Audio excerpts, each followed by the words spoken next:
Bonjour à tous et bienvenue sur Emotions to Change, la chaîne qui vous aide à mieux comprendre vos émotions pour changer votre vie. Je m'appelle Gilles Gressel et aujourd'hui nous allons parler de la dopamine.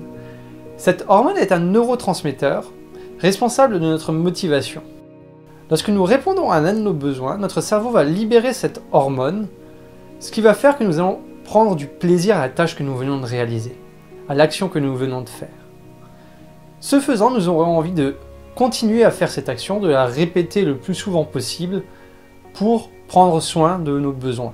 Prenons un homme préhistorique en exemple.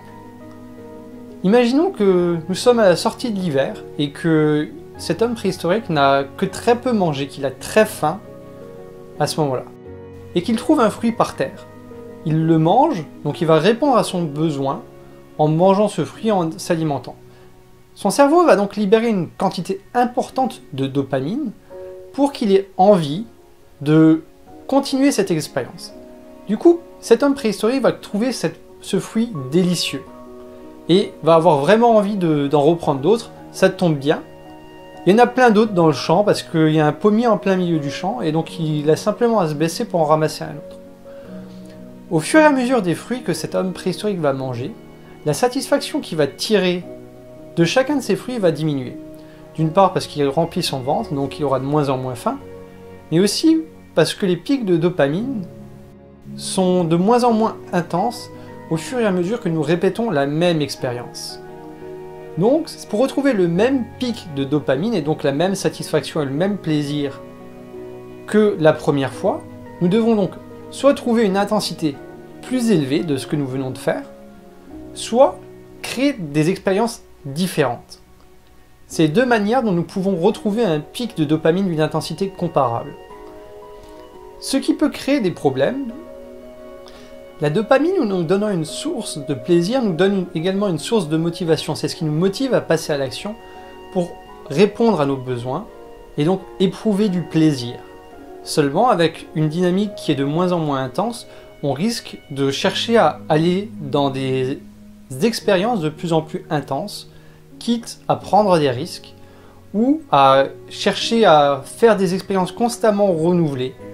Il y a également un risque en faisant plein d'expériences constamment renouvelées, c'est de surcharger les récepteurs dans le cerveau qui sont capables de recevoir la dopamine. Ce faisant, nous ne pourrons plus trouver du plaisir dans les choses simples puisque nos récepteurs seront surchargés.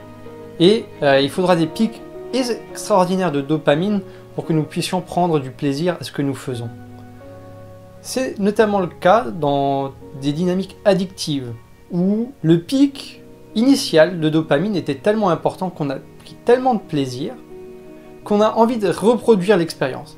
Donc on va reproduire encore l'expérience.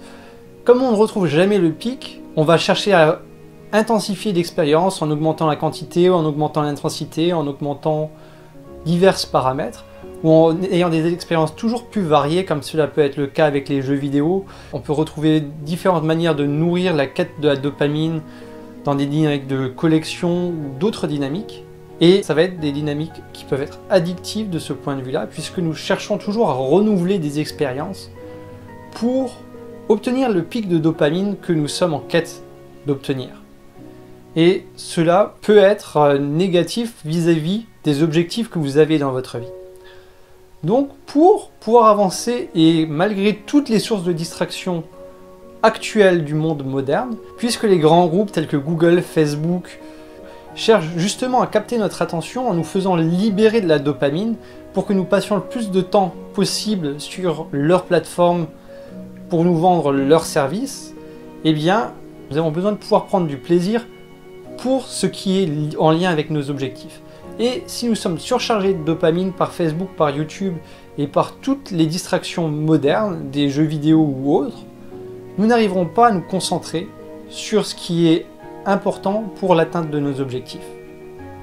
Donc pour pouvoir avancer et atteindre ce qui est important pour nous, sans être totalement démotivé ni prendre aucun plaisir, il est important de ne pas surcharger de trop notre cerveau en dopamine. Pour ce faire, il peut être intéressant des fois de ne rien faire, de laisser des espaces qui peuvent pour nous ressourcer, pour recharger notre créativité. Une autre manière aussi de libérer de la dopamine en lien avec notre objectif, ce que l'on veut atteindre, c'est de se fixer des petits objectifs qu'on peut atteindre facilement et de les célébrer à chaque fois qu'on les a atteints. Ce faisant, nous libérons aussi de la dopamine et un objectif important ou une grosse réussite sont rares. Par contre, des petites réussites régulières vont créer suffisamment de dopamine pour nous maintenir motivés sur la durée pour l'atteinte de nos objectifs. Donc il est important de se fixer des objectifs qui ne sont pas trop gros, sinon on va se sentir découragé et on n'aura pas forcément non plus les pics suffisamment réguliers de dopamine pour nous maintenir motivés sur la durée. Ni trop petits, sinon l'ennui risque de s'installer si l'objectif qu'on cherche à atteindre est trop simple. Et donc il n'y aura pas non plus de libération de dopamine pour être motivé. J'espère que cette vidéo vous aura été utile, qu'elle vous permettra d'être motivé sur la durée. Si c'est le cas, n'hésitez pas à la partager auprès de personnes qui pourraient en avoir besoin. Je vous remercie.